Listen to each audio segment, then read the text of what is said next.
আজি 1 জানুৱাৰী।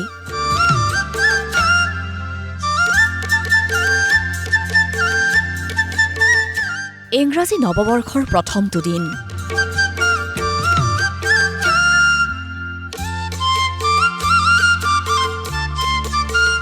(2025ক বিদায় দি 2026ক আদৰি ল'লে বিশ্বই।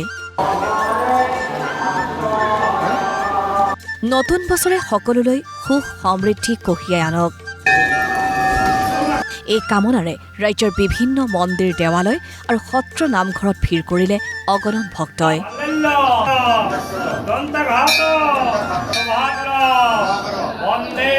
মহানগৰীৰ গণেশ মন্দিৰতো পুৱাৰে পৰা দেখা গ'ল ভক্তৰ দীঘলীয়া শাৰী।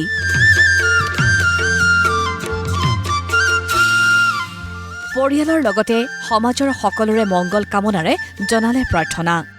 কামাখ্যা মন্দিৰতো সমাগম হ'ল অগণন ভক্তৰ।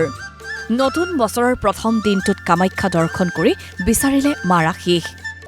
নতুন বছৰৰ 2026ৰ আন্তৰিক শুভেচ্ছা জ্ঞাপন কৰিলোঁ আৰু আপোনালোকৰ চেনেলৰ পৰাও আপোনালোকক বহুত বহুত ধন্যবাদ যে আজি মা কামাখ্যা ধামত আজি অসংখ্য মানুহ আৰু সকলোৱে আজি 2026টো যাতে সকলোৰে কাৰণে মংগলময় হয় আৰু সমূহ অসমবাসী ৰাইজক মোৰ ফালৰ পৰা আন্তৰিক নৱবৰ্ষৰ শুভেচ্ছা জ্ঞাপন কৰিলোঁ।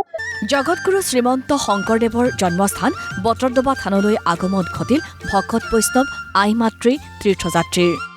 ৰাজ্যৰ বিভিন্ন প্ৰান্তৰ পৰা অহা ভক্তিপ্ৰাণ তীৰ্থযাত্ৰী আৰু দৰ্শনাৰ্থীয়ে এভাগ নৈবেদ্য আগবঢ়াই সেৱা ল'লে কীৰ্তন ঘৰত।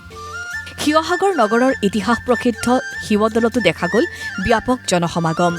নেদেখাজনৰ ওচৰত মূৰ দুৱাই নতুন বছৰ সকলোৰে বাবে ভাল হোৱাৰ কামনাৰে জনালে প্ৰাৰ্থনা। ঐতিহাসিক ঢেকীয়াখোৱা বৰনামঘৰতো পুৱাৰে পৰা ভিৰ কৰিলে দূৰ দূৰণি ভক্তই। হাতে হাতে ধূপ চাকি লৈ নেদেখাজনৰ শৰণাপন্ন হ'ল ভক্তসকল। যে আমাৰ 2025 বৰ্ষটো খুব বেদনাদায়ক হৈ পাৰ হ'ল। যি 26 বছৰ আজি আৰম্ভ হৈছে 2026, সকলোৰে পৰিয়ালত মংগল হওক, কুশল হওক, দেশৰ পৰা মাৰি মৰক দুৰ্ভিক্ষ এইবিলাক আঁতৰি যাওক। সকলোৱে এনাজৰীয়া বান্ধ খাই পেলাই আমি অসমীয়া জাতি একেলগতে থাকি পেলাই আমি গুৰুজনৰ যি কলা কৃষ্টি সংস্কৃতি প্ৰভু ভগৱন্তৰ যি কৰ্ম, সেই কৰ্মখিনি আমি কৰিব লাগিব। গোলাঘাটৰ বুৰঞ্জী প্ৰসিদ্ধ শ্ৰী শ্ৰী আঠখেলীয়া নামঘৰতো পুৱা 5 বজাৰ পৰা দেখা গ'ল ভক্তিপ্ৰাণ ৰাইজৰ ভিৰ। শিশুৰ পৰা বৃদ্ধ বৃদ্ধালৈকে সকলোৱে নামঘৰলৈ আহি চাকি বন্তিৰে শৰাই আগবঢ়াই সেৱা ল'লে মহাপ্ৰভুৰ চৰণত।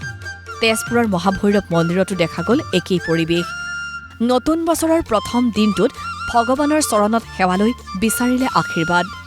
নগাঁৱৰ ভেৰভেৰীৰ 126 ফুট উচ্চতাৰ বিশ্বৰ ভিতৰতে সৰ্ববৃহৎ লিংগাকাৰ মহামৃত্যুঞ্জয় মন্দিৰতো পুৱাৰে পৰা অগণন ভক্তৰ আগমন ঘটিল। ৰাজ্যৰ বিভিন্ন প্ৰান্তৰ পৰা অহা ভক্তই ভিৰ কৰিলে মন্দিৰ প্ৰাংগণত। আজি পুৱতি নিশাই মহামৃত্যুঞ্জয় মন্দিৰত ঘৰৰ সপৰিয়ালৰ সৈতে আহি পেলাই পূজা অৰ্চনা কৰিলোঁ।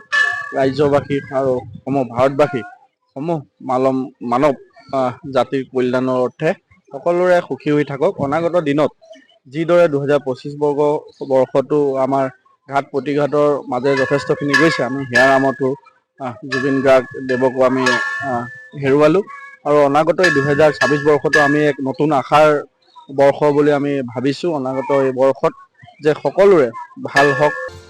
বোকাখাটৰ ঐতিহাসিক শ্ৰী শ্ৰী চিকন আটা থান, মঙলদৈৰ বুঢ়াগোসাঁই থান শিৱ মন্দিৰ, পৰ্বতজোৰাৰ শক্তিপীঠ মা মহামায়া মন্দিৰ আৰু অভয়াপুৰীৰ লালমাটি দুৰামাৰীস্থিত গণেশ মন্দিৰতো দেখা গ'ল একেই পৰিৱেশ। নৱবৰ্ষ যাতে সকলোৰে বাবে মংগল হয় তাৰ বাবে ভগৱানৰ আশীৰ্বাদ ল'লে ভক্তসকলে। ব্যুৰো ৰিপৰ্ট, প্ৰতিদিন টাইম।